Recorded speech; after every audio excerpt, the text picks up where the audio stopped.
Hey Ryan, how are you? I'm great. How are you, Ashley? I'm doing pretty good. Today we're going to talk about college websites. Ooh, exciting. Woohoo. All right. So I know you and I have both seen a lot of college websites, and we've seen that there's a lot of places that they're kind of missing out on getting prospective students in their pipeline. So first, I just want to talk about what are some of the problems that you've seen on college and higher ed websites. Yeah, I think a big issue is you have a lot of departments that are vying for space on websites, so they're all trying to push their information to Right. the top of the fold.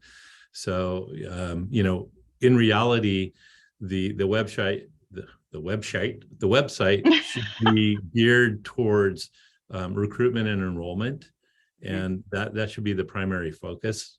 Secondary pages should be educational for programs and things that support the student.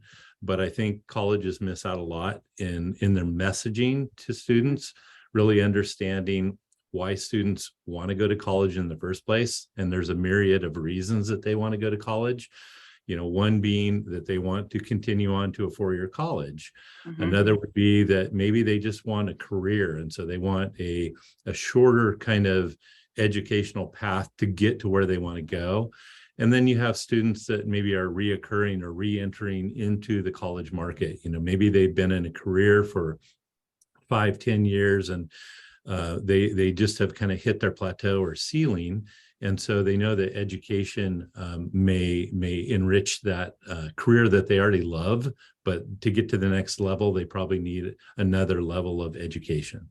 Yeah. So us understanding as marketers why students may enter into the college ecosystem, I think it's really important, because we have to be able to message to them and have them understand that we get it, right? We Right. understand where you're at.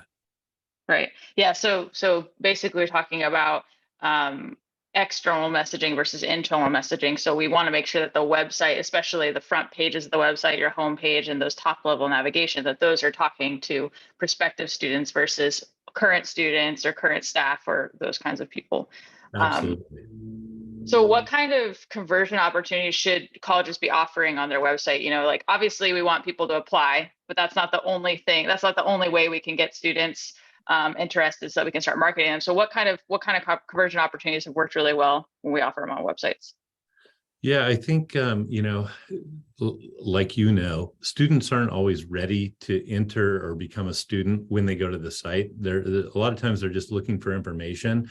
Well, I think we miss a big opportunity because we've got them there, right? We spent a lot of money in marketing externally to drive them to a website. So I think us not really understanding, or colleges not understanding, that that's an opportunity to capture who the student is and kind of what the problem that they face.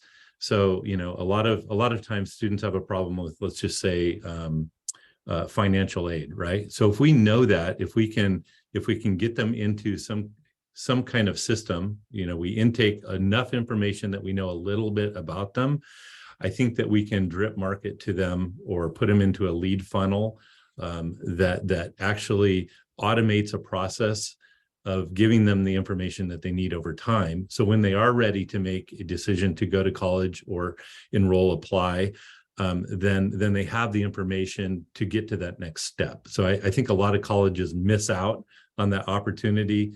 A few instances we see 100 to 300,000 students or potential people going to a website, and then Mhm. they're exiting. So we don't know if we've captured them. We don't know if why they were there, really. And Mhm. so getting them into some kind of intake system where we can market to them when they're ready, I think that's an opportunity that a lot of colleges miss. Yeah. So tell me a little bit, what does that look like on a website? So we're not hitting them with an application right away. We want to get them in through some other kind of form. We want probably their name, their email. We want as little information as possible that we can do the most with, right? So what does that look like on a website?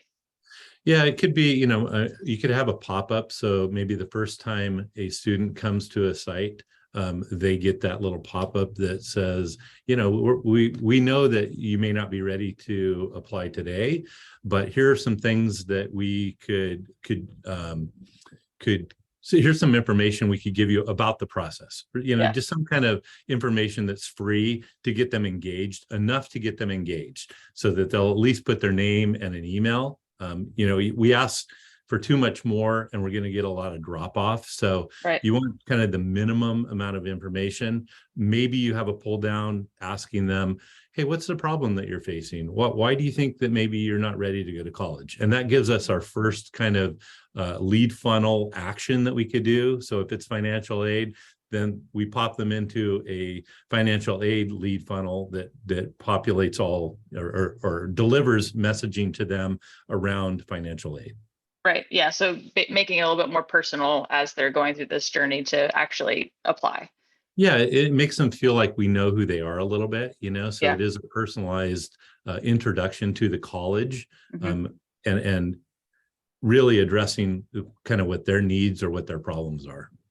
Awesome. Thanks so much today for your time today, Brian. Appreciate it. Awesome. Thank you.